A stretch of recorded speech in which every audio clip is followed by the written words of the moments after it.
Coach, good day. The first day, first game, your bats kind of struggled at the beginning, but it came up big in lead too, huh? Yeah.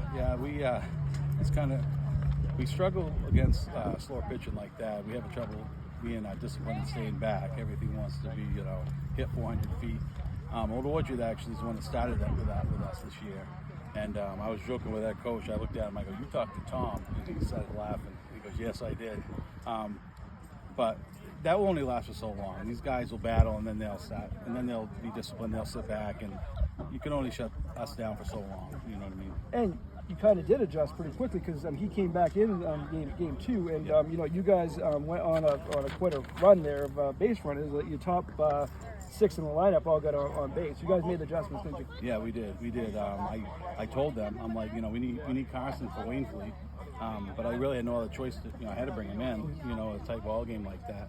I said, we got to end it now. I said, when I saw who they brought that kid back in, I said, we got to sit back, we got to be disciplined, we got to score runs and win it now. And your middle lineup, Carson, Caleb, and Metcalf really came through. They're kind of your key hustlers, huh? Those three and Austin, the catcher, Austin Croto, they've been huge this year. Like when one of them's down, they've never been down together.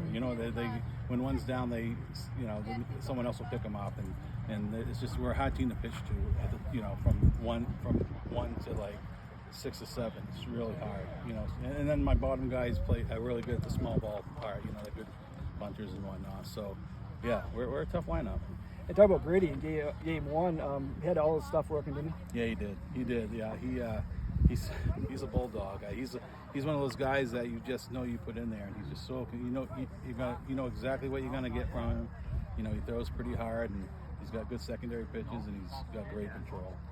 Obviously, we don't see you guys much up here, so let's take you back to before the season. That trip you guys had, what has that done for your team? It's done wonders. I got hired the COVID year, so that didn't really count. But we've been contenders the last 3 years, and we were always just missing. The talent was there, but we were missing something. And then we got talking about, hey, let's try to fundraise and take them to Myrtle Beach, And so we started having meetings and fundraising events, and the money started adding up, and we went down, and it was better than I expected. It was like they've always have gotten along, but there's always been like a group here, a group there. But after coming back from there, it's like we're one unit. It's more like a family than it is a team, and that's solely because of Myrtle Beach. That's great. Yeah. And you guys, you kind of went at the beginning of the year where maybe you weren't the favorites, but now you're getting the publicity, and people are noticing you in the top 10 in the poll we saw in the whole state. Yeah. And that's you're the only Class C in there. Has the mindset changed for these guys at all? I don't think so. I mean, I that creeped into my mind a little bit just because they haven't been playing like they were. But the way they battle back, I would say no. They have the goal in sight, and that hasn't changed. They're a good bunch of boys that that just happen to be really good at playing baseball, and they've been playing together for a long time, and they want it. They're hungry. Lastly, what can you take? You got 2 more games, regular season, Monday, Tuesday, Trape and Wainfleet, right? And then you got the playoffs. What can you take maybe positively and things you can work on here going forward?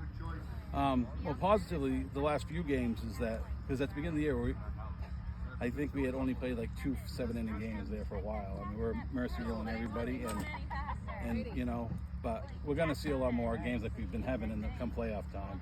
So a positive out of these, even though we maybe didn't play the best, is that we proved that we can win these games too. And they don't hang their heads. They keep battling, and we have so much talent that, the longer it goes, talent will overcome, and that's what seems to be happening. So they're really good about that. And maybe some things that you can work on here going forward. Oh, absolutely, yeah. Yeah. We go from live pitching overhand to lately we've been doing a lot of front toss so that we can get, at time you have to sit back with front toss. So there's a lot of things we've been doing to try to get the offense going again. So, thanks, and good luck the rest of the way. All right.